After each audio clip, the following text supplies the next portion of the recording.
Guys, behold, my most epic creation in all my years of ant keeping. A Leviathan-themed terrarium, the kingdom home to my massive colony of ants, named the Leviathans. Where are the ants, you ask? Well, they're already in here, and man, was it a mission. But brace yourselves, because they're about to emerge, for I'm about to feed them for the very first time in this setup. And you guys will be mind-blown by how the entire Leviathan-themed terrarium comes to life when the ants come out to feast. This is the story of how my greatest ant colony, the Leviathans, found their new home in this, the coolest ant kingdom I've ever made. Welcome to the Ants Canada Ant Channel.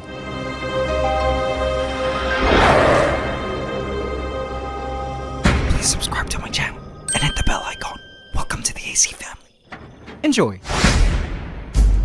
AC family, behold our beloved marauder ant colony, the Leviathans, whom we raised from just a tiny budding family in Queen Ant a few months ago to now about to experience a life-changing event. These ants have no idea they're about to undergo something a bit traumatic, an ant apocalypse of sorts, but it's for their own good and necessary for them to enjoy a greater and more abundant life in the new kingdom I've created for them. But guys, keep on watching until the very end, as I've got a very important question to ask you, and we'll be needing your help by the end of the video. But before we get to moving the ants in, we have a bit of a problem. Okay, a big problem. Listen to this. So if you caught last week's episode, you saw that the Leviathans decided to move into a mansion I provided the colony, which I gave them a couple weeks back, because they looked as though they were outgrowing their main home, this large test tube hidden beneath a castle within their initial terrarium, named Marauder's Alley. At first, the ants rejected this mansion I gave them, deciding to stay put within their test tube, despite it getting a bit crowded. I was okay with this, because it meant moving the colony would be much easier once I finished completing their final home, the Leviathan Terrarium Kingdom, which you guys will get to see more later.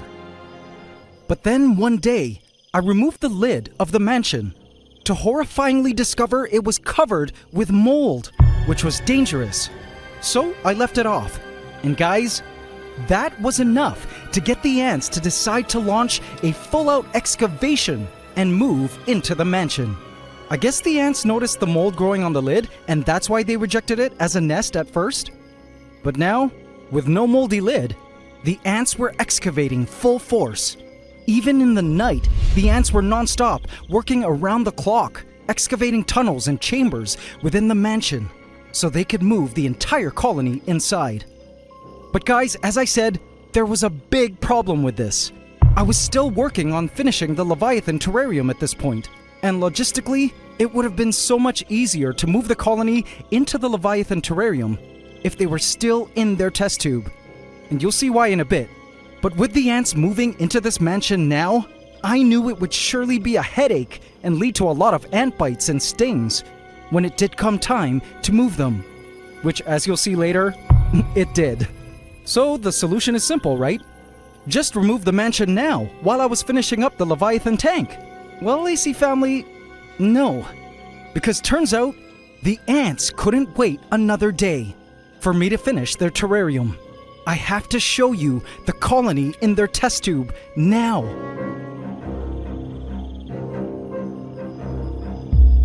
Opening the nest.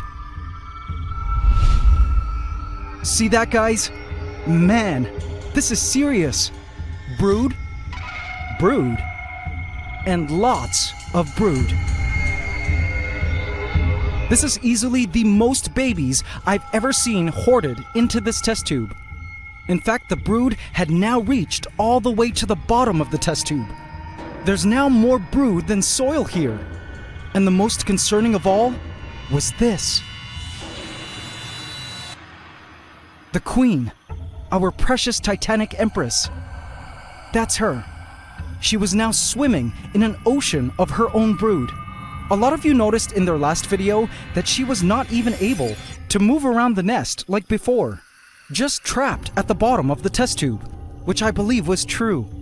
So even if the colony did decide to move into the mansion, the ants wouldn't be able to transport the queen, which meant I would need to physically help them transport her, which I absolutely didn't want to risk doing with my clumsy hands. I had no choice but to hurry and finish the Leviathan terrarium and prep it ASAP before the ants began to officially move the colony into the mansion. Currently, they were just in excavation mode, not yet moving in all the brood, which was good. I still had time. Now, this was a very sensitive moment for the colony, because excavation and emigration of an entire colony expends a lot of energy and requires a lot of water and food, lest they work themselves to exhaustion and end up with a lot of dead ants. So I made sure to provide them lots of water at this time, because they'd surely be needing it, especially once the great antpocalypse would happen, which was coming soon. For little did they know, their creator of worlds was working around the clock to perfect and prep their Leviathan kingdom. My heart jumped into my throat when the very first worker decided to transport the first member of Brood into the mansion. I needed to hurry.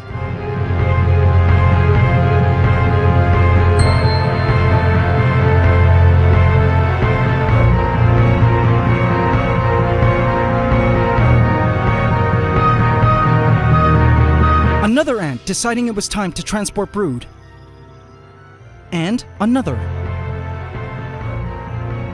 Pupae now. Thankfully, some ants felt it wasn't time to move and were transporting Brood back into the nest. But I knew I didn't have much time left. I stayed up all night prepping the Leviathan terrarium until the moment came to finally move the ants in. It was time for the ominous antpocalypse. Now, before I move the ants in, I need to show you this Leviathan terrarium. It's an epic mystical sea dragon. A Leviathan, fashioned from pumice and volcanic rock and moss. Truly one of the coolest ant creations I've ever attempted on the channel. What do you guys think? Now, I had some help from a skilled rock worker friend to fashion and shape the rock to look just right, and we achieved exactly what I had visioned in my mind and plotted out in my initial sketch of the terrarium. The first thing I want to show you is this. See the fiber optic lights? I felt it gave the rock a slightly mystical character to it. And guys, the mouth of the beast. Oh, this was the coolest. It spewed out a hydrating fog that would keep the lands humid. This fog was coming from a humidifier attached at the back of the tank. It was important that since this was an open concept ant terrarium with no front glass, that the lands be kept humid. So this humidifier was programmed on a timer to turn on and off several times a day. The ants would be kept inside the setup via strategically placed talcum barriers around the edges. Now, the head was also attached via a pipe to the nest portion of the terrarium, full of their favorite digging medium, bioactive cocoa fiber. This was where the ants would be living and nesting most of the time, and my idea was for the ants to emerge from the beast's mouth and form feeding trails along the beast's body to and from their food. Marauder ants are known for their iconic and winding trails, so this Leviathan body would allow for that natural ant trailing behavior to take place. Well, in theory anyway. I wasn't at all sure if any of this would work. In my mind it would, but there was only one way to find out. It was time to move in the ants and execute Operation Antpocalypse. So here was my plan. This all needed to take place in phases. This first phase was to move the main colony in the test tube first. My plan was to quickly remove that castle, then stuff the test tube and gaping hole with lots of cotton. Time to do that now. Here we go. 1, 2, 3. I quickly removed the castle and stuffed the top of the test tube with cotton. The ants panicked and ran about in fear and anger that a giant hand had dropped in from the sky and was stuffing their nest with fluffy white stuff. Ants climbed my hand and immediately began to sting me, but I had to brave the pain and focus on the task. Why didn't I think of wearing gloves? From the bottom, I carefully lifted the test tube and pulled the whole thing out, the colony within now exposed. I stuffed the tank hole with more cotton and placed the entire test tube into the nest part of the Leviathan tank. AC family, they were in. Before removing the cotton and freeing the colony into their new home, I took the time to scan the test tube. It looked like they had already moved a lot of brood out and into the mansion. But what I was really interested in was the queen. Where was she? There's an impressive group of majors. The workers were doing their very best to keep the brood group together and organized. They were scared, confused, and with their home they always knew now completely destroyed and transported somewhere foreign, they definitely were going through the greatest catastrophe of their entire lives. And that was when I spotted the queen, cloaked in her entourage who protect her and soothed her, assuring Her Majesty would be all right.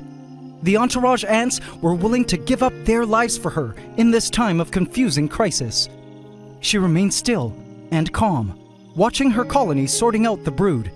But AC family, the reason I was looking for the queen was because I wanted to take a moment to look at her for what could be the last time I might ever see her. You see, when moving an ant colony into a setup where the ants can dig away from view, once the queen is moved in, chances are we ant keepers would never see the queen again. She would be hidden away from any light by the colony, retreating only within the darkest areas of the nest, away from our view. Even if I was intending to cover this digging area part, there was still no guarantee we would ever see the queen again. So it's at this critical transitional moment that I always take the time to enjoy looking at the queen one final time. Thank you, Titanic Empress. It has been my greatest honor to watch you amass your impressive and powerful army. I promise to continue caring for you and your colony to the best of my abilities as your provider and partner. It's now time for you to enjoy the kingdom I've prepared for thee, my queen. Goodbye. Tears in my eyes, I removed the cotton and placed the entire test tube deep into the digging medium. Phase A of Operation Antpocalypse was complete. I tried to go back and look for the queen, but our Titanic Empress had already vanished, having slipped away into the darkness of the new digging medium, to the loving advice of her caring entourage. Now, in terms of all the brood, I knew it would take a few days, or possibly weeks, for them to eventually move them all out. The ants needed to excavate into the digging medium first. Overall, I couldn't believe the colony was officially in, and it warmed my heart to no end. Time for Phase B. This time with gloves, I placed another clean lid onto the mansion and lifted it out of Marauder's Alley. Don't worry, I would come back for all the ants left behind. But guys, this was the hard part. I had no choice but to just open the mansion and carve away at the digging medium to place it all into the tank. Ants climbed everywhere. I was stung incessantly, but I was surprised to find that the tunnels and chambers weren't that deep, but was impressed by how much brood they had already moved in. Now, I had to move the ants in this way because if I did it by connecting a tube to allow the ants to move themselves in, there was a pretty high chance the ants would choose to move the whole colony into this mansion and not the terrarium, since they've already covered it with homey pheromones and were about to move into it prior to this antpocalypse. I had no choice but to go the intrusive route for moving the ants in this mansion. I brushed all escaped ants into the nest area and those attacking me off my body and stepped back to witness the final stages of their antpocalypse. Just like that, the majority of the colony was in. I arranged things around because I wanted some light to enter the test tube to encourage the ants to move out of it. Eventually, when the ants were residing fully in the digging medium and settled in, I could remove all this cotton and the test tube. But definitely not now. The ants were too panicked, aggressive, and just blanketed the entire area. I also gave the colony a freshly cut up roach for nourishment in this energy-demanding time, and transported their water test tube for hydration. Now guys, this is not time-lapsed. The ants were truly racing around in panic, and of course they would. as this was truly an ant-pocalypse, traumatic for any ant colony. Thankfully, the special talcum barrier I was using from my buddy John at Ant Singapore was working like a charm, keeping the ants inside the setup. The Leviathans now had the huge task of constructing a completely new nest. But now, for the very first time, they had an enormous amount of space and digging medium to do it. They were free at last to create the dream nest with endless tunnels and chambers, free of the limitations that bound them within their cramped birth test tube. I couldn't believe the Leviathans were finally in. I've been waiting months for this moment. This was a triumph for both the ants and us, AC family. I decided to come back later in the night to check up on their progress. Late at night, I came back with a flashlight and marveled at how busy the ants were. The excavation of their new home had begun. Check them out. Just from the side, I could see all their extensive tunnel work through the digging medium. These ants were determined to waste no time at all. I loved watching the ants launching the biggest digging operation of their lives. Again, none of this is time-lapsed. This is normal speed. The ants eagerly and swiftly grasped whatever chunk of cocoa fiber they could and brought it up to the surface. Huge chunks the size of boulders were lugged up from below. It always amazed me how skilled ants are at digging. This nest excavation process was happening all around the territories, which meant the ants had already anointed these virgin lands as home.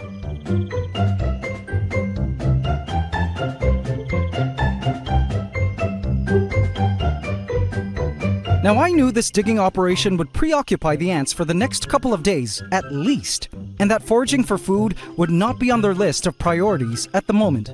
I believe their main priority was carving out within the ground an extensive network of caverns and chambers into which they could safely move the brood. So, I resolved to let the colony be for the next couple of days, covering the glass with a black Bristol board to encourage the ants to hopefully dig up next to the glass. If we were lucky, they would.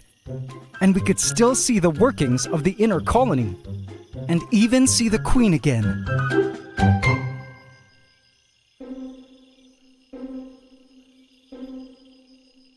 AC family, I placed some crushed insects down at the foot of the tongue. After 3 days of no food, I was certain the colony was hungry now. It was all a waiting game at this point. Were the ants going to emerge from the sea dragon's mouth, as I had hoped they would, and drag our food offerings back into the nest? Only time would tell, guys. My heart was racing with anticipation. I came back 10 minutes later and saw this. My heart nearly jumped with delight. The stench of the rotting insect carcasses had made its way to the nest and beckoned some curious and hungry scouts to the site to check it out. AC family, our plan was working so far. Once the ants identified these roaches and mealworm as food, they immediately began wafting "I found food" pheromones throughout the area. A scout was now headed back home through the mouth of the beast. Soon, a sub-major emerged to come check out the smell and rumors of food. It had a taste of a roach, and soon began to fill the area with pheromones too, to verify that, yep, food's here, guys. Ants communicate primarily by biochemicals called pheromones. There is a distinct pheromone for every possible message the ants need to communicate. And in this case, the sub-major was covering the whole area with pheromones to incite a feeding response. Now, instead of heading back home, the sub-major began to have a taste of the other roach and attempted to hack away with its powerful jaws at the legs, determined to have a head start on the food. It was amazing to see this sub-major using its jaws to attempt at chopping away at appendages that were still moving on the roach's body. I bet she knew help was coming soon. But I knew there was one thing I really needed to do in order to get the ants to come out from hiding. I needed to turn off the lights, since our Leviathans preferred hunting at night. 30 minutes later, after turning on the lights, AC family, this was what I saw. Bam! A swarm! The Leviathans had emerged! Yes! And as I dreamed, the trail extended out from within the mouth of the beast. But the question now was, Would they carry the insect pieces back to the nest? Yes! The ants had decided to move in the mealworm first, the lightest of the three carcasses. So cool! Our plans were working perfectly.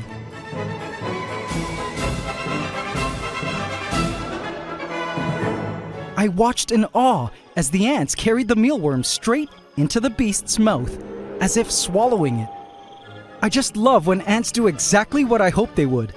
Next, one of the roaches was carried by the swarm and carefully hauled up the sea dragon's tongue. Go Leviathans! Go!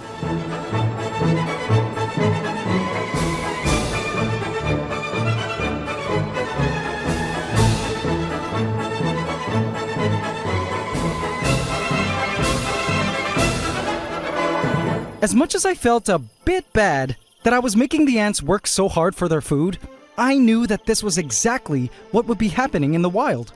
You see, marauder ants, once they get really hungry, launch these huge raids where they form these massive trails which reportedly can reach over 1 kilometer in length in really big colonies. So having the ants trail and work for their food was essential to bring out these very natural raiding behaviors. The ants began to lug the third and final roach back to the nest. Now guys, watch this. I wanted to see what it looked like within the throat of the beast as they carried the roaches back to the nest. This is where things got really cool. There's a roach leg. The ants chose to race back with appendages they had managed to detach ahead of time. And another roach leg. And soon, the first roach. Whoa! Look at that coordination and cooperative effort. Good job, Leviathans. Peeking into the throat, the Leviathans were on their way, transporting their final roach home.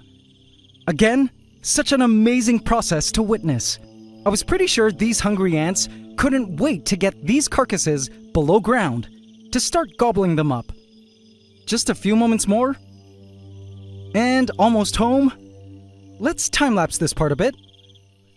And finally, with one concerted lift and push over a little ledge, the ants successfully carried the final roach onto Leviathan soils.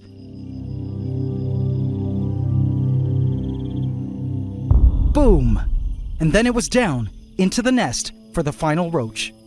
Below ground, deep in the nest, the colony had worked on expanding the tunnels ahead of time in order to fit the insect carcasses within. It was truly amazing to watch the ants in a more naturalistic setup now, where the ants could better be themselves. In fact, I was so impressed with the tunnels they had already excavated on the exposed inner side of the terrarium. But what I really couldn't wait for was to see the side of the terrarium that was covered with Bristol board.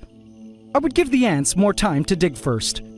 The next day, I took moss from the Leviathan's old terrarium and placed it in areas all over the body of the sea dragon. I did this in order to cover the whole body of the beast with familiar home pheromones in hopes that it would get the Leviathans to wander further along the sea dragon's body. Yes, the ants were willing to forage at the edge of the beast's tongue, but what I really wanted to know was if the ants would wander further, perhaps to the other end of the beast's body, and even to the beast's tail.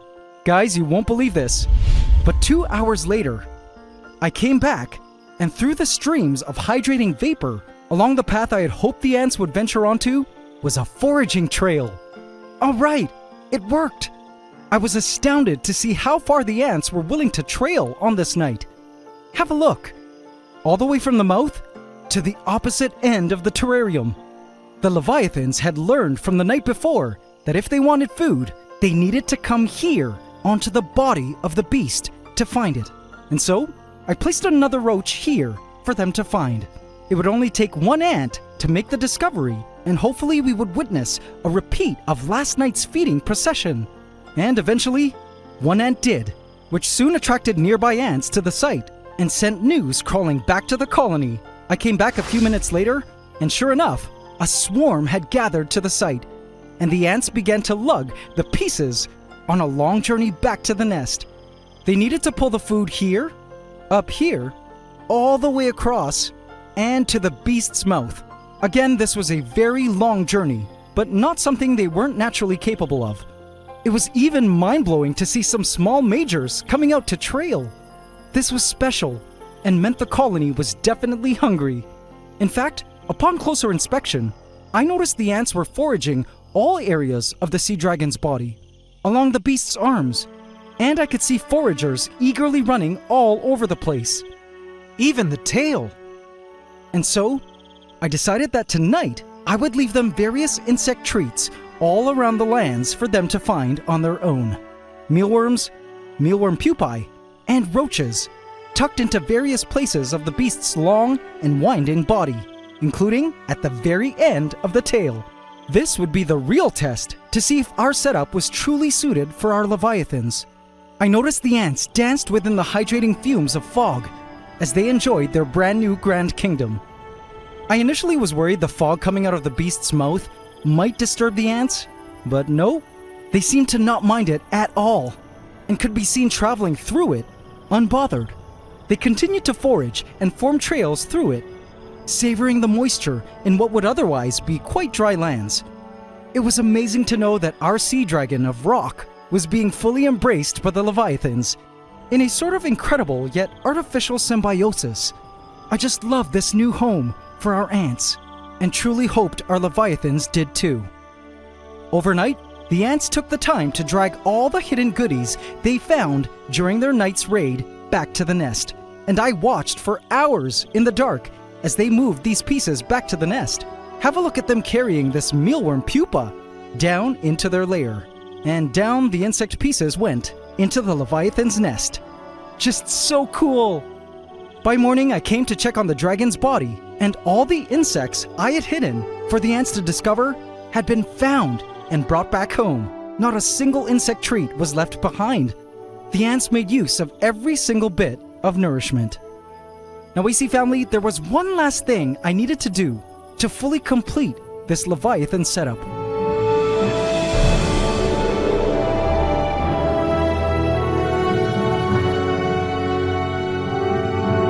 I placed in the Leviathan's old castle, taken from their former terrarium, at the foot of the great sea dragon.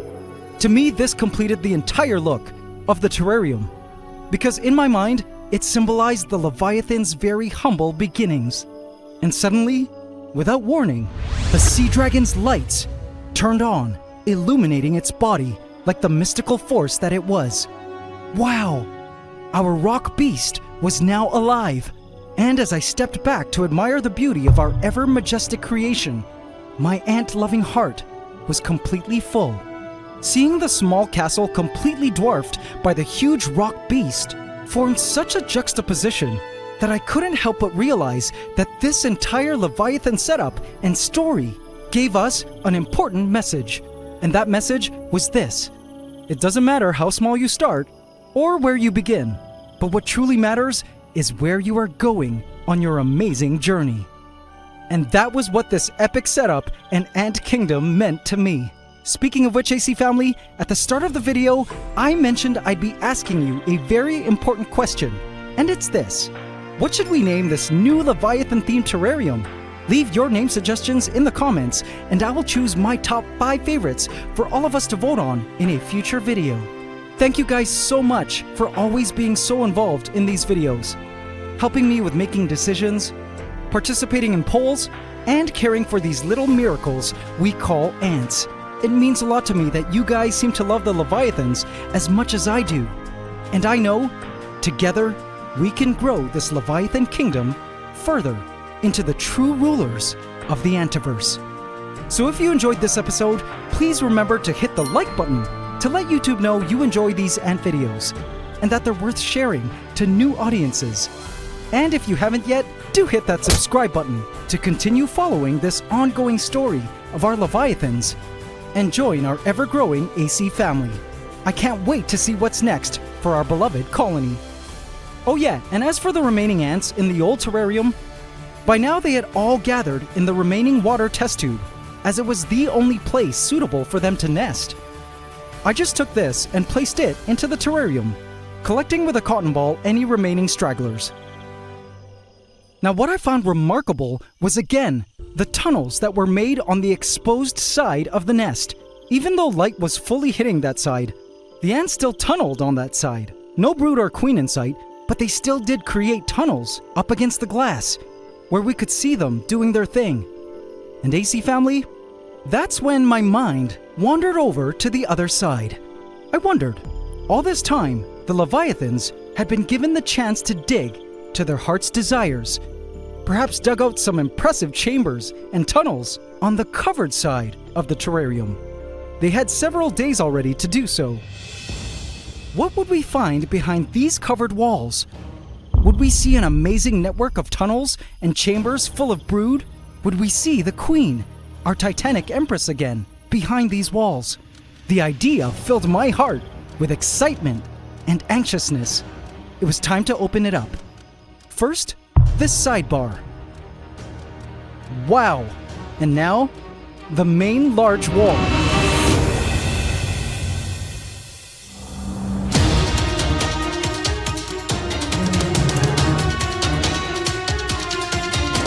Hope you can subscribe to the channel as we upload every Saturday at 8 a.m. Eastern Standard Time. Please remember to like, comment, share, and subscribe if you enjoyed this video to help us keep making more. It's Ant Love forever.